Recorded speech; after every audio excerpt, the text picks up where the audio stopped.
지난달 금융권 가계대출이 14조 원 불어나 역대 최대 증가폭을 기록했습니다. 빚은 늘어나는데 실직이 늘고 구직도 힘들어지면서 지난달 취업자는 1년 전보다 30만 명 가까이 줄었습니다.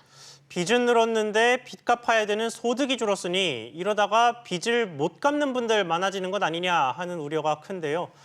관련해서 취재기자와 함께 이야기 나눠보겠습니다. 박규준 기자 나와 있습니다. 박 기자, 일단 가계빚부터 이야기를 좀 해보겠습니다. 얼마나 늘었습니까?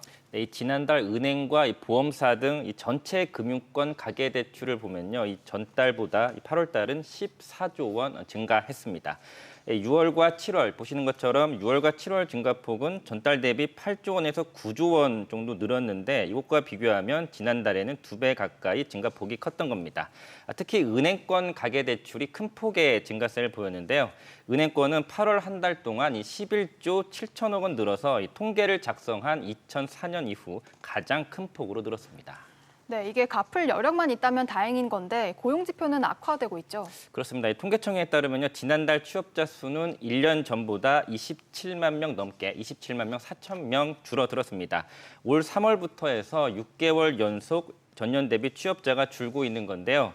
이에 더해서 별다른 이유 없이 일을 하지 않는 이른바 쉬어슴 인구도 246만여 명으로 관련 통계가 작성된 2003년 이후 가장 많은 수치를 보였습니다. 문제는 이번 달입니다. 말씀드린 고용 수치는 지난달 건데 사회적 거리 두기 2.5단계 격상 이전의 수치라서 이번 달 통계가 우려되는 상황입니다. 소득이 빚을 버티지 못하는 사람들이 동시에 급증할 경우에 신용 위기의 단초가 될 수 있다는 지적이 나오고 있습니다. 네, 가계빚으로 돌아가서 조금 더 자세히 뜯어보겠습니다. 이게 주로 어떤 이유로 이렇게나 많이 늘어난 겁니까? 우선 주택담보대출보다는 신용대출 중심으로 올라갔는데요. 아무래도 주택담보대출 규제가 많고 신용대출 금리가 큰 폭으로 떨어지다 보니까 신용대출 중심으로 대출이 늘어났습니다. 8월 한 달간 늘어난 가계부채 가운데에서 절반 이상인 7조 7천억 원이 신용대출 등 이른바 기타 대출이었습니다.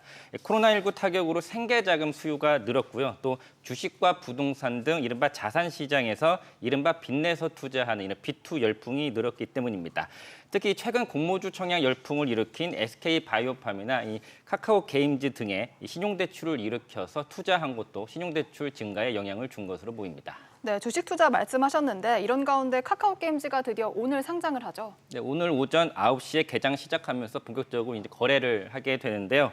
오늘 이 공모가인 24,000원 2배의 시초가가 형성이 되고 이 상한가까지 오르는 이른바 따상을 기록할지가 투자자들의 최대 관심사입니다.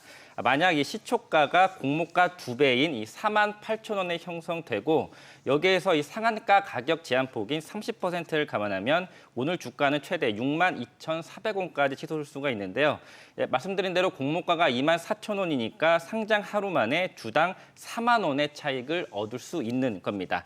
다만 이 상장 당일에 팔 수 있는 물량 비중이 이 SK바이오팜과 비교했을 때 상대적으로 많다는 점은 부담입니다. 이 보호회수 물량이 20% 정도로 많은 물량이 시장에 나올 가능성도 투자자들은 감안할 필요가 있어 보입니다. 네, 박 기자 이야기 잘 들었습니다.